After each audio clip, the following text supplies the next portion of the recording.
not their faults, right? They divorce, and then it's me alone, ping-ponged between my mentally ill mother or my alcoholic, sex addict father. Wow. Right, but you know it, because did your parents stay together? Yeah. Ugh, I'm not sure what's worse. Well, mine was redemptive because my mom was well-adjusted. My mom was there and was solid. The reason I probably connected with you is I picture your dad, maybe not all that much unlike my dad. And then I'm thinking, though, if I didn't have my mom, and then you having a probably even more disconnected mother. Yeah. And I'll be honest with you. I'm watching your show. I want to make sure I do a great interview with you today because I actually feel like this can care for you from watching you, which is a comedy special. I've never laughed harder either. But when you were speaking and doing your show, I was picturing you as a little girl. Oof. I was actually picturing it with your mom and how scary that might have been sometimes, seeing her not be functional and normal and losing her temper and stuff like that. Can you tell us a little bit what it was actually like? Now that you're off stage, what's the real? It's God, I'm still in therapy. Just to let people know, I've been in therapy for 12 years, and then I feel like just now I'm getting into the actual trauma work where you feel the feelings of terror that you had as a child. And I had terror and fear because there's no safe place when you're like that, right? So my mother would I remember one time, she made these lunches for me that I didn't like. It was like Hungarian lunch, like salami with butter. And I take it to school, and I'm like, I don't want to eat this. Everyone's making fun of me because I'm a foreigner, and so I hide the sandwiches in the bottom of my book bag because I can't throw them out because I feel too guilty about throwing them out. I'll get in trouble, and I can't tell her that I don't like the sandwiches. I can't tell her because she'll get mad. So I hide a bunch. Eventually, I have a stockpile of 14 or 15. God, my hands are sweating. You're telling the story, and I hid them in my closet. Well, eventually, the stench of 14 or 15 salami and butter sandwiches caught up, and she found them, and it was a rage, and it was everything, my anger, and then she kicks me out, and that's the beginning of kicking me out to go live with my father, and my dad's house wasn't a lot better, so that because of alcohol and girls and party and all that jazz. So it's basically I'm betrayed everywhere I go. I look, and I don't have a safe place, and it's scary and terrifying. What's your day-to-day like then? Are you always scared? Were you not a confident kid? The reason I ask people, why I'm asking you this? Millions of people listening to this will be like, okay, there's a piece of me in her.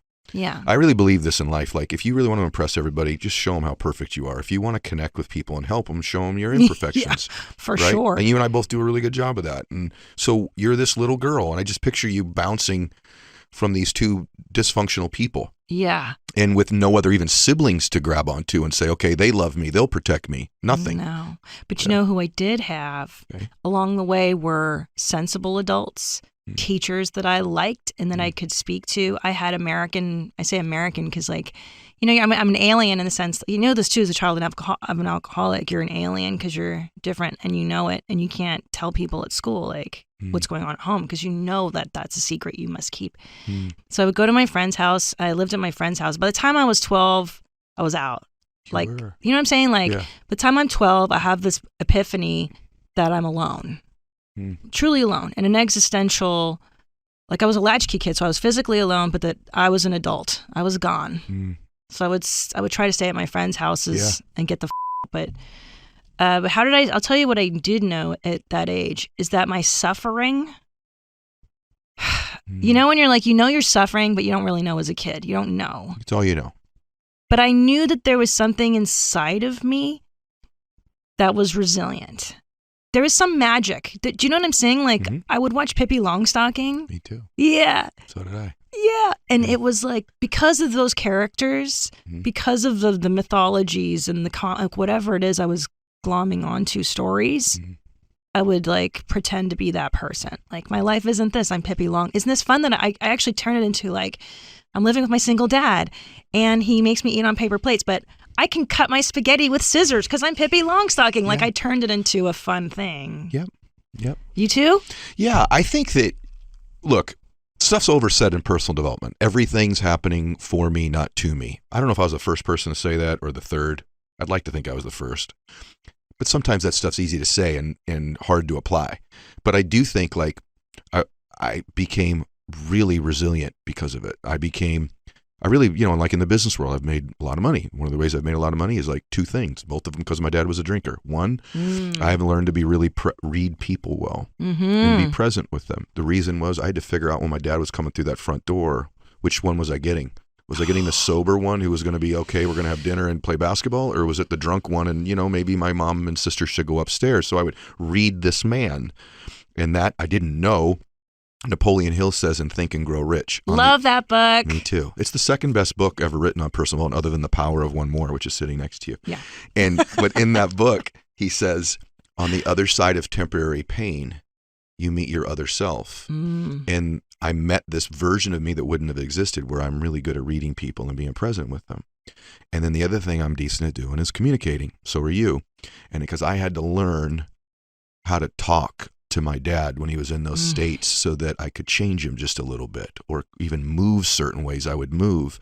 Little did I know that those two things were forming this version of me that I would use someday to help millions of people. And I watch you and I watch your ability to have like insights into human beings' behaviors and how they move and operate and how they think, and then your ability to communicate. And I think some of that's got to be part of the blessing of going through what you went through. Suffering makes you funny, makes you clever, it makes you resourceful. Everybody I know, Ed, like you, most of the guys I know that are hugely successful didn't graduate from Harvard. Yeah, right. Me too. Or crappy at school and had horrible upbringings. Isn't it interesting? It's the secret sauce, isn't it? It is. Yeah. It is. But I think for me, my father loved comedy and good humor. So I was watching Richard Pryor when I was little and Eddie Murphy and Saturday Night Live and Cheech and Chong. And this was my education. And then the Truly Tasteless joke books, I would memorize those because those would be in the bathroom. And I would tell those jokes to my father or to my schoolmates at school. I would go to school in like third grade and I would repeat these jokes that are, by today's standards, completely verboten, right? Like blonde jokes and Jewish jokes and da-da-da-da-da. I didn't even know what they were, but I knew that people laughed. Yeah. And that's how I could get out of stuff. And I became entertaining to my dad so that I wasn't a burden. Interesting. Yeah. You see, if you right now in the middle of this, like took a minute and went over to YouTube and watched Christina, you'd see this like, I'm not saying it's a compliment. You just see this very powerful, very together, to walk out on a stage, any stage, and to own it like you do. There's a command. There's something. So I don't know if you've done a lot of interviews like this. I don't think you have. No, we don't talk. Comedians are generally like, let's talk about our farts. Right. But comedians are also usually pretty dark people in real life, right? Would you agree with that? I think that's one thing most people wouldn't know. My friends that are super funny or that do it for a living, there's I guess I'd call it a darkness or a pain or something they're moving away from most of the time in their life. Is that true? Well, here's the deal. The funnier you are, the more you've embraced the darkness, in my opinion. It's the funniest ones are the ones who know it's there and don't push it away. That's why, personally, my taste in comedy has always been Bill Hicks or Carlin or these guys. I love Greg Giraldo. He passed away from drugs. But these guys that could really harness the darkness and go there. I don't give a shit about cookie. What's the difference between cookies and cookie? I don't care. Yeah. Shut up. Right. Tell me the real, Yeah. So, yes, but here's what I would argue is that most people are dark. Everyone has the shadow self, and comedians aren't always afraid of going there. But your accountant, your lawyer, your dentist, guess what? They're dark too, probably. Probably true. Yeah. But you haven't looked. You don't want to peek. If I'd have met you at like 12, who would I be meeting? Oh my God. Yeah. Yeah. Okay, you do you though. You do you too. Okay. Okay. Okay, so 12, I started smoking cigarettes already. Okay. Started wearing all black. You did. I was already, school was kind of not interesting. I want to hang out and smoke cigarettes, listen to punk rock. I want to go to nightclubs. By 13, 14, I'm in goth nightclubs and like doing, just kind of angry and confused.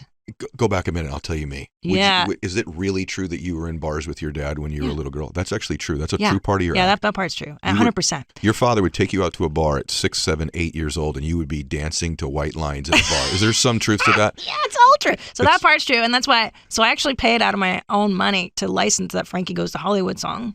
I wondered at the end. I'm so screwed up because I know about all these things. I'm like, damn, she must have paid for that to be at the end because that ain't free. I thought about that last night. I paid so much money because Netflix paid for my crazy outfit, which was in Fortune, and they paid for this New York City. It was like huge budget, and then I was like, and I want Frankie Goes to Hollywood, and they're it's like, the perfect ending. No, yeah. You guys got to go see this. But so that I want to say that's that. True. So I go to so my dad goes to party, and you know, back in the old country, there's no babysitters, so his dad would take him to the bar. I imagine that is what happened. And so I grew up in bars and nightclubs very early. So at third grade, I've actually really fun memories as a kid going to these bars and dancing to the 80s music, which is the best, dude. Like I really lucked out in that regard. And I have a vivid memory of dancing with sailors, and there's literally sailors. They're at Fleet Week or whatever. And I'm this little girl, and that song Moni Moni comes on. Yes. And do you know what the hidden chorus is? Hey, mother effer, get right. effed, and and here everyone I am yells it. Yeah, and then I was like, what? Oh, and then I'm chanting it like, but it was fun for me, and you thought White Lines was a coloring book? I did. I had no idea that it was about cocaine. I was so little, but then I'd go to school the next day, and I knew to keep it a secret. You knew, so there's something you knew. I want. This sounds really corny, but I'm listening to the part of your act. And I want to hug this little girl. Aww. I also just picture you at your age and me at that age and what I was doing. What are you into at 12? Well, at 12, I went the other way. Sports? Well, first, if you met me at 12, If you met me at 12, you would meet a really shy kid. Yeah. Really shy, really introverted, no confidence whatsoever of any type. But I was good at baseball. And so I kind of went the other way. I was more like straight lace, never got in trouble. Was afraid to become what I was seeing in my house. I was afraid. My dad was still drinking when I was 12. So I kind of became more like an athlete type, I guess. But I wasn't like one of those athletes where like I was a cocky athlete. It was just the only thing I was any good at. It was the only thing. Like it was the one place I went where I was like, oh, I don't completely, totally suck here. And no one was bullying me there, right? I would worry. There was worries. Like I would worry on game days if my dad was going to show up to a game. And if he did, was he drunk? If he was at the game, was he going to say or do anything? Sometimes I feel bad because I'm describing these times, and I know my mom listens to my show, and she's like, was it really that bad? And I'm like, I don't know. Maybe it is worse when I describe it now because it's all I knew, right? Yeah. Like it's all I knew. And my dad did end up getting sober. And so there's like the reason I'm in this, like you can change yourself space is I watched my old man do it, right? So I'm like, I watched my hero do it. But probably if you met me then, I don't even know that I'd be that much different than I am now. I think when people meet me now, they're like, I kind of expected, I don't know, you'd have more, like that front that people have that are successful or whatever. I still am like, hey, man, I'm working on myself. And there's certain environments I'm comfortable in. Yeah. You put me in front of 15,000 people on a stage, I'm completely at home and I own it. Yes. You put me in a cocktail party with like 6 or 8 people and someone's right here and I'm like, yeah, I gotta go to the restaurant. Like I'm constantly trying to avoid. You said that Tom's a little that way. Yeah, but my husband's an introvert like that too. He's not the life of the party. I think I'm a lot more fun at a party than he is. You think that's from the bar experience? Seriously, like you're used to being social? I love party. And it's also cultural. Like we're Hungarian, so like on Sunday we have a party, everybody comes over, you're telling dirty jokes, you're drinking, it's like this I was never like shy as a kid because my mother pushed me into acting when I was 4. So I was like, I was auditioning and already kind of like show business. And then I think around 10 or 11, I do like a pilot. And then I'm like, I don't want to be an actor. This is for the birds. I'm depressive. And that's actually what I was going to share with you. So by the time I'm 14, upside down.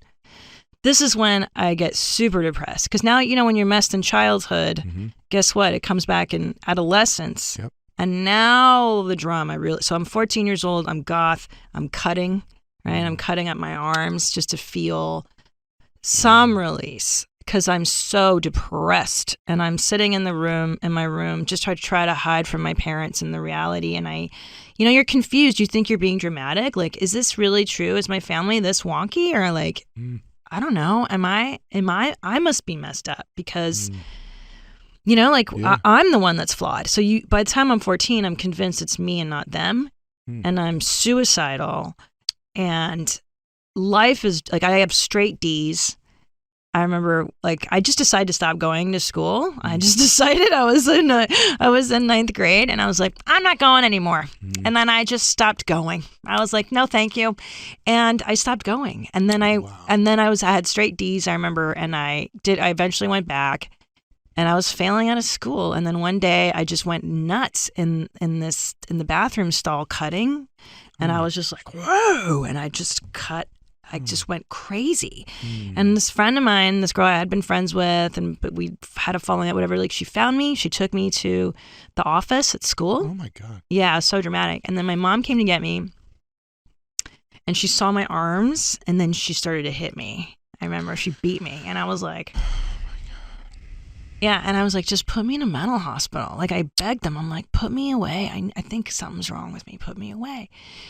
And my mother had worked for a psychiatrist, and I think she was worried about putting me in a mental hospital or whatever, like that it would stigmatize me or mess me up worse. So she was like, no, I didn't see a therapist yet. She's like, but do you want to go to Catholic school? And I was like, yeah. I mean, she showed me this brochure to this all-girls Catholic school. And I was like, yeah, okay. So I went to the nuns, and I loved it.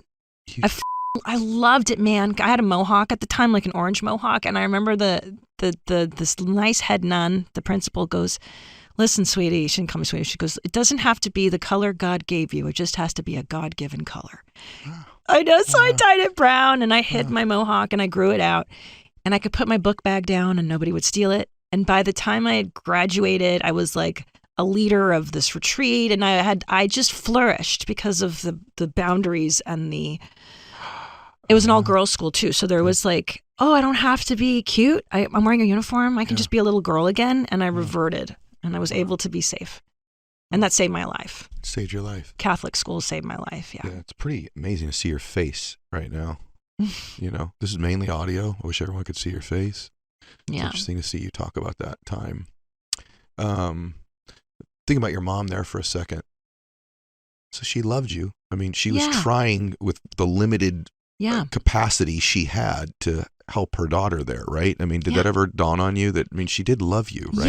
Yes. No, obviously too, a lot of what I say for comedic, it's no good if they're shades of gray. Yeah, but I actually think you really feel it. Like, I actually think you really, let me tell you what I mean by that. I really do feel these things about my dad. I feel guilty about feeling them because I know that's wasn't his intent.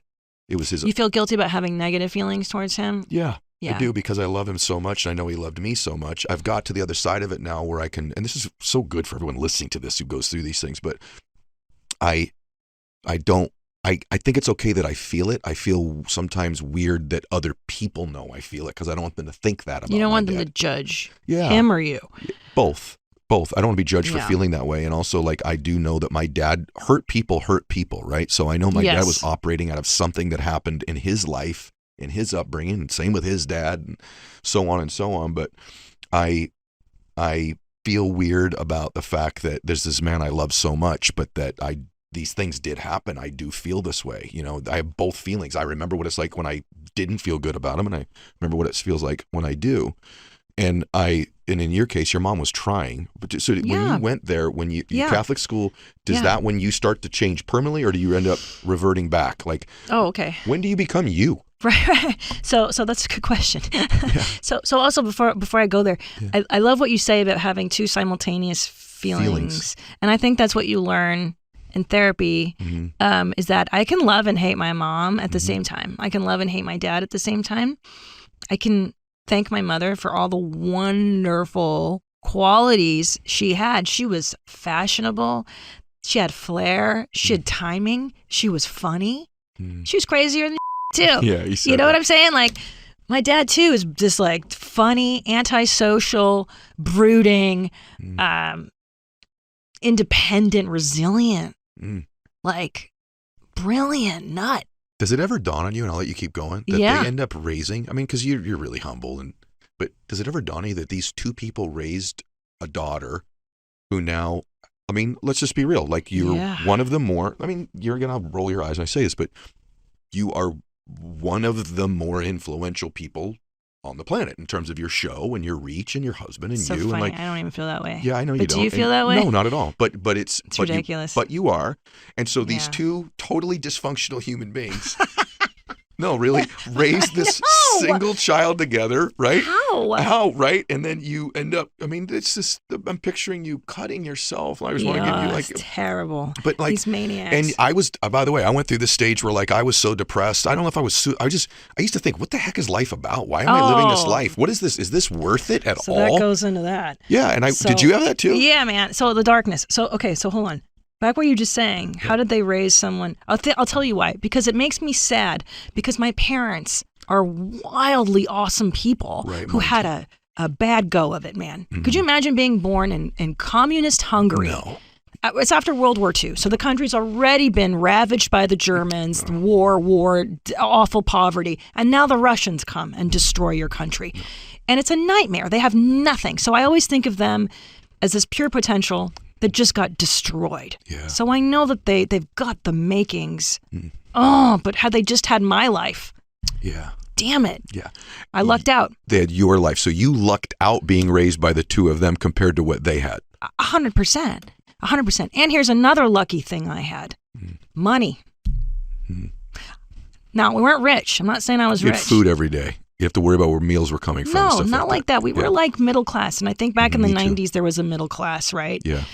And I hate when people poo-poo money. It makes me bonkers when they're like, money isn't everything. No, it's not everything, but it's awesome. Yeah, and the lack of it is horrible. And it sucks being broke. Right, yeah. The lack of it's horrible. Yeah, so it changes, so it gives you choice. Yeah. So the fact that I was educated was a huge blessing. Now, I barely eked my way into college, right? Barely got in, man, but I did. And then once I was out of the house, I was getting straight A's. And I was like, oh, I'm not an idiot. It's just that I was in this place that I couldn't study because everybody was screaming and yelling and it was a bad environment. And that's when I found philosophy. So I started studying philosophy, and that changed my life. And that's when I was like, oh, I have a brain. I'm not just like a screw-up who tried to kill herself in ninth grade. And I was always trying to outlive that stigma of being a loser because my parents were like, oh, you tried to kill yourself. You know, it was like I disappointed everybody in my family. My grandmother wouldn't give me money that year for Christmas because she thought I was going to spend it on drugs, which I wasn't even really on drugs. You know what I mean? So I was like this loser in my family. So I found philosophy, and I was getting A's, and I was like, you know what? Screw you, man. I'm gonna show you, right? Really? I'm gonna show you I'm a winner. And then I got into Oxford for a year, and I went to study philosophy at Oxford. Yeah, man. What? Yeah, as I'm telling you. So I went from like loserville to like, I don't know what I'm gonna be, but I'm gonna show you, Mom and Dad. Wow. Yeah, so I studied philosophy at Oxford. I come back, and then I do that show Road Rules. I didn't know you did Road Rules. A million years later. And then I was like, wouldn't it be great if I could make a living just being myself? Flash forward to podcasting. But anyway, I had this great boss after college because I had this degree in philosophy, and I was such a useless degree. And he's like, you're the worst employee I've ever had. His name is Chris Abrego. Shout out to Chris Abrego. What's up, Chris? Anna, you're the worst employee I've ever had, but you're funny. Go do the Groundlings. I was 23. Come on. And then I went to the Groundlings, and I was like, this is it. I found it. It's like when you find your thing you're good at. Yep. You found sports. Yep. And then I'm like, all right, hey man, maybe, I'm an idiot, I'm a loser, whatever, but this is something I love. And once you get obsessed, you know how it is? Like when you find your obsession, I don't care what it takes, bro. I'm going to keep coming and do this. Yeah. Put me in a Motel 6. Yep. Okay. Yeah. Like, yeah, you want me to go Afghanistan? Can I do 15 minutes of stage time in Afghanistan? Yeah, dude, I'll go. You did that? Hell yeah, I did everything. You did. Well, I'm sure you did everything by any means. But in your case, so you find it. By the way, it's one of the great blessings of life. I always feel for people that have not yet found it.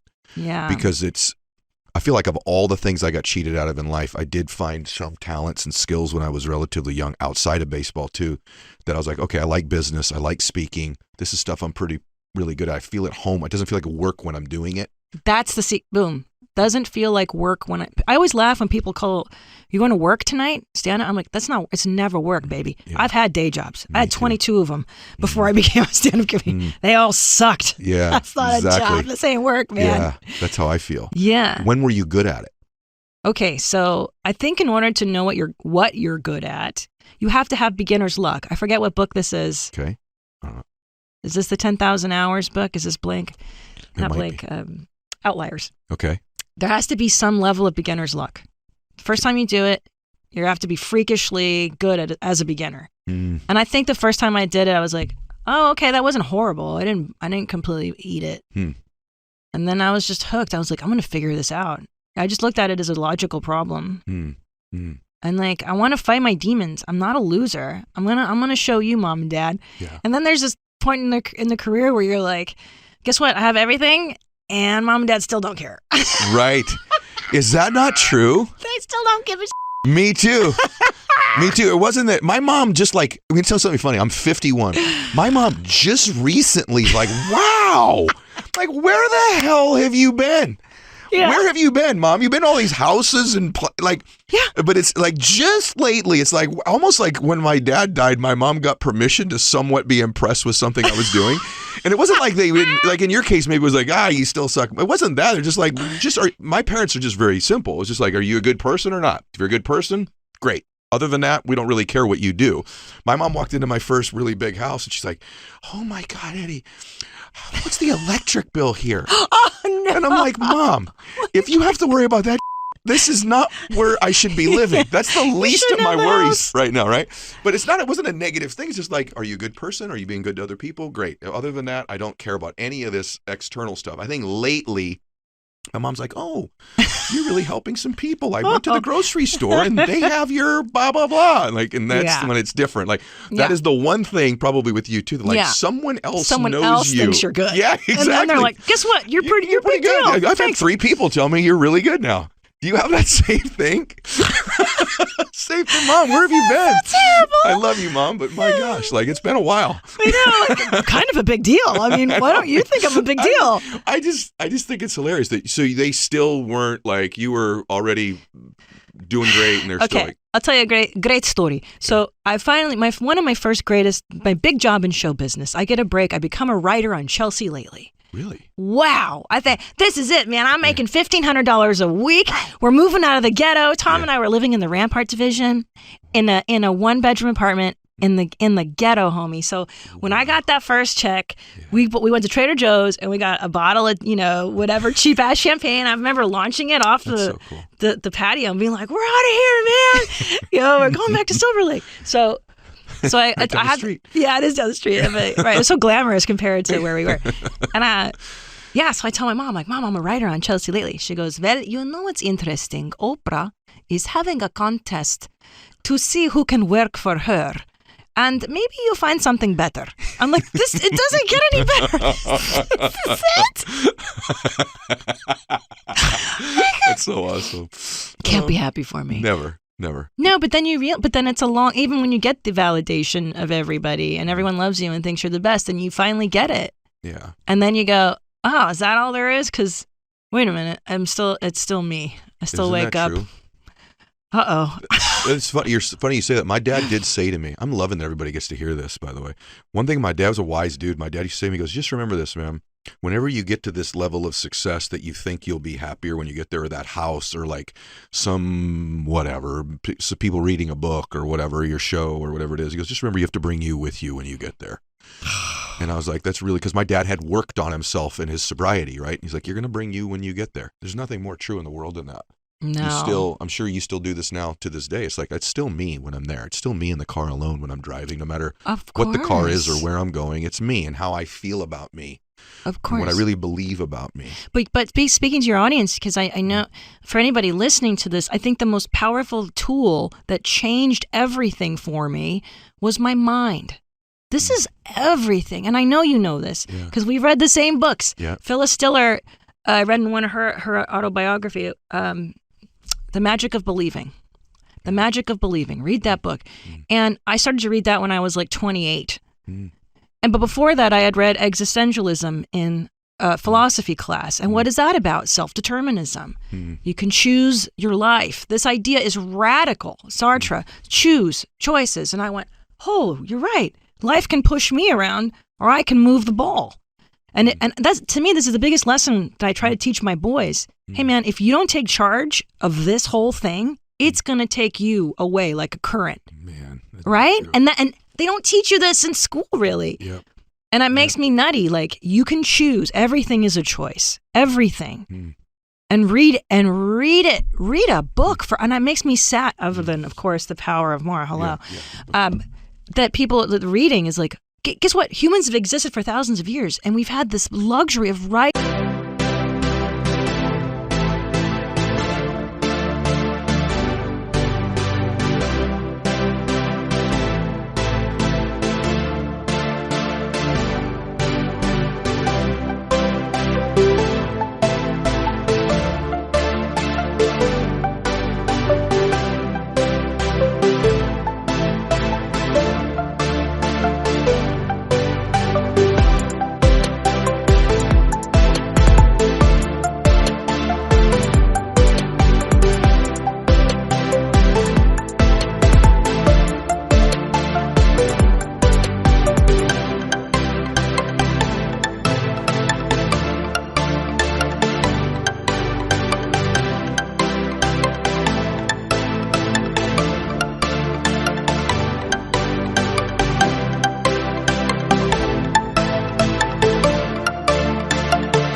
It down. If you've got a question, it's in a book, not Wikipedia, bro, not this Google, the whole thing, homie, cover to cover.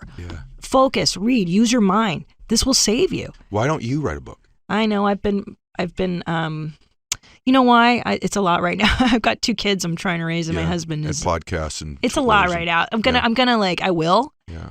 I don't know about what. I don't know what. I hope it's this stuff. You think so? I think this is, so here's what I think. Yeah. I think that you've been given all these amazing talents, and your talent has given you this platform where you are well known now.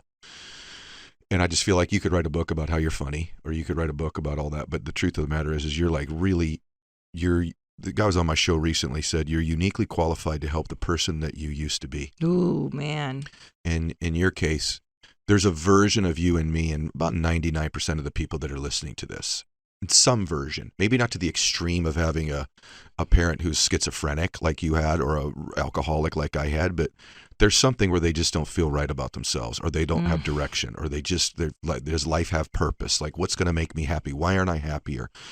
And I think that that's why it's incumbent upon us to always grow, because then there's another person you can go help, the one that you were before you grew. And so for me, that's why I keep working on me, is like, I want to be able to help someone who, the one that was me when I was 15, the one that was me when I was 18, the one that was me when I was 30, the one that was me when I was 40.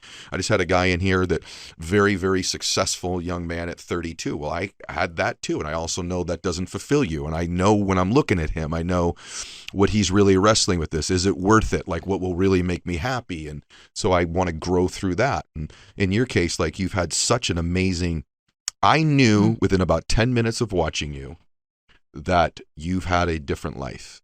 I just knew, because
let me say something about you. People feel energy. And like you can make me really, really laugh. But what you really do is you make people feel emotion. And you're doing it today. There's a part at the end of her special, everybody, where she talks about this ketamine trip that she went on.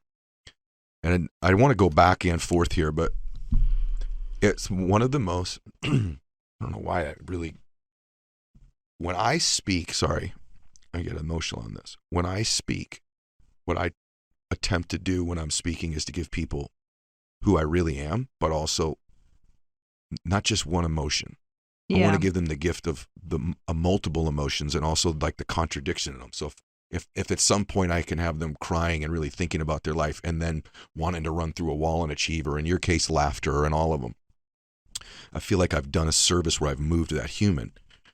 What is incredibly rare to do is to do both in like one moment. Like in the same moment, somebody's feeling reflection and sadness or empathy and also laughter.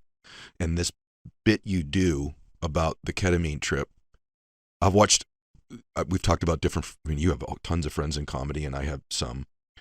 I've never seen that before. There's this moment in the end of your special where it's some of the most amazing art I've ever seen before, because at the same time that people are moved so emotionally by what you're talking about and watching you be emotional, the next second they're